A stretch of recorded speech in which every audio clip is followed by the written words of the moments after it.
જી જપનભાઈ પ્રકાશ પાડો હવે આના ઉપર કે આખરે છે શું, અહીંયા અંધારું છે, એમાં પ્રકાશ પાડો હવે થોડો. એટલે આપણે બાપુને બહુ વર્ષોથી રાજકારણમાં જોઈએ છે. એટલે 95માં એમણે કેશુભાઈ જોડે હાથ ઊંચો કર્યો કે હું બલિદાન આપું છું ને કેશુભાઈ સર્વસંમતિથી અમે ચીફ મિનિસ્ટર બનીએ છીએ. તો એક મેસેજ ગયો ને પછી ખજૂરાહો થયો.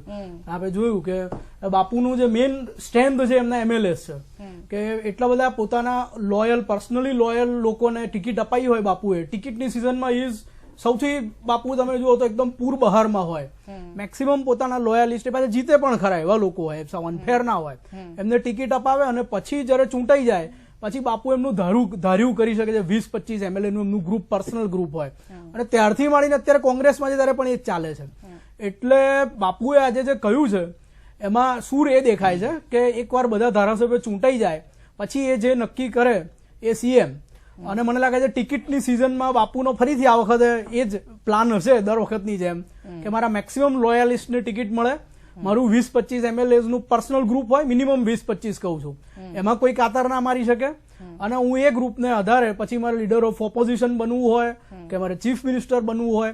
કારણ કે એમણે આજે તમે જુઓ કે એમની સ્પીચમાં જ યોગી આદિત્યનાથનું ઉદાહરણ આપ્યું કે એ કઈ નરેન્દ્રભાઈ ની અમિતભાઈ ની ચોઈસ નથી, પણ 175 એમએલએ છે બૂમ પાડી કે આદિત્યનાથને બનાવો અને પેલા લોકોએ બનાવવા પડ્યા. એમણે એ એક જ શ્વાસમાં જે પેલી વાત કહી તો પાછળ આ વાત અનુસંધાનમાં કહી હતી.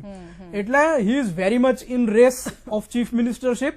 પંજાબમાં અમરિન્દર સિંઘને ચીફ મિનિસ્ટર તરીકે પ્રોજેક્ટ કર્યા કોંગ્રેસે અનકન્વેન્શનલ રીતે, કારણ કે જનરલી કોંગ્રેસ આ જ કાયમ કહેતી હોય છે કે પછી હાઈકમાન્ડ નક્કી કરશે અને એમએલએ નક્કી કરશે. પણ અમરિન્દર સિંઘના કિસ્સામાં તમે જોયું કે કોંગ્રેસને સફળતા પણ મળી અને બાપુ ઘણા વખતથી ફ્રી હેન્ડ માંગતા હતા, ચીફ મિનિસ્ટર પોઝિશન માંગતા હતા.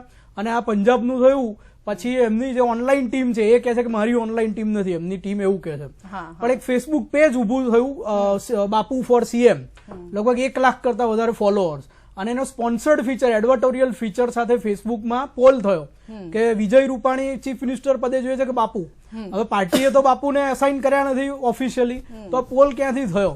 વધતા પછી દિલ્હીની મુલાકાત, પછી શરદ પવાર સાથેની મુલાકાત, એટલે પછી આજે આ ખુલાસો કરવાની જરૂર પડી. સ્ટ્રેટેજી ચાલી રહી છે એવું અત્યારે સીધું દેખાઈ રહ્યું છે, કારણ કે ચૂંટણી આવી રહી છે, સ્ટ્રેટેજી ચાલી રહી છે. પરંતુ એક વાત અહીંયા નોંધવી જ રહી, કારણ કે પ્રેમમાં એવું કહેવાય છે કે નામે હી હા હોતી હૈ.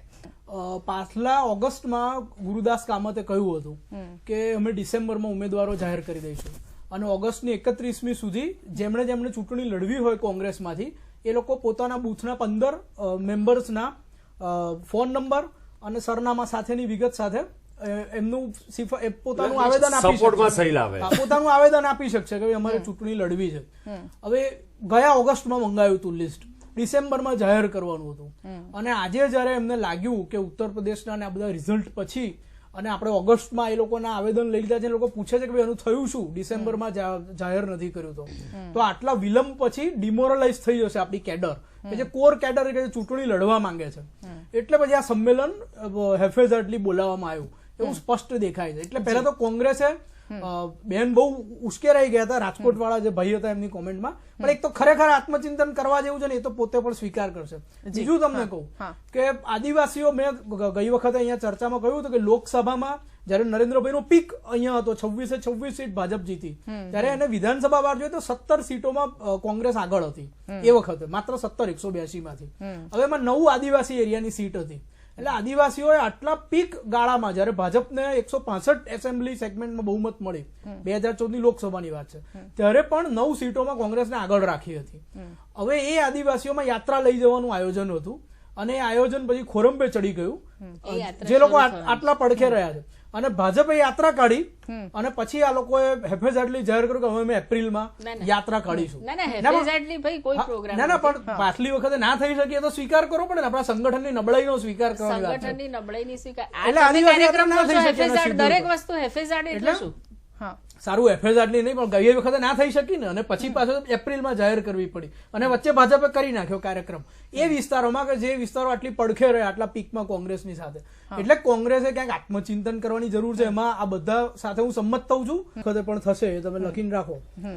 લગભગ નવેમ્બર મહિનામાં, ઓક્ટોબરમાં ચૂંટણી જાહેર થશે જો ડિસેમ્બરમાં હશે તો, અને ઓક્ટોબર પછી નવેમ્બરમાં કોંગ્રેસના કેટલાક નેતાઓ, કેટલાક ઇલેક્ટેડ એમએલએ હોઈ શકે, બીજા ત્રીજા હોઈ શકે, દર વખતે આ થાય છે. એટલે લખેલું જ હોય છે કે નવેમ્બરમાં આ કોંગ્રેસમાંથી ભાજપમાં જોડાય. અને એના કારણે જે એક હવા ઊભી થાય છે ચૂંટણી પહેલા કે ભાજપ જીતી રહ્યું છે, કે ભાજપ વિનમાં છે, કે કોંગ્રેસ પડી ભાંગી રહ્યું છે.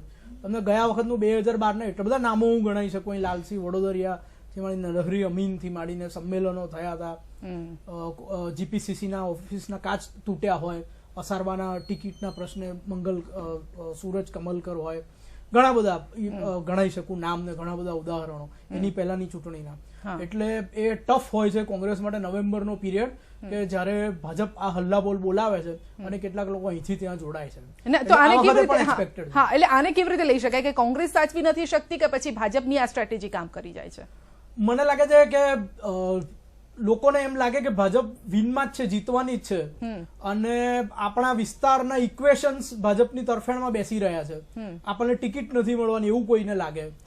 સ્થાનિક સ્તરે એવું લાગે કે આપણે આમાં આપણા એરિયામાં નથી જીતવાની. અને પછી એક ડિગ્નિટી વાળું નિમંત્રણ મળે અને એમાં લાભ લાગે તો કોંગ્રેસમાંથી નીચેના સ્તરમાં જે MLA સ્તરના લોકો હોય એ ભાજપમાં જોડાતા હોય એવું દરેક વિધાનસભા પહેલા બનતું હોય.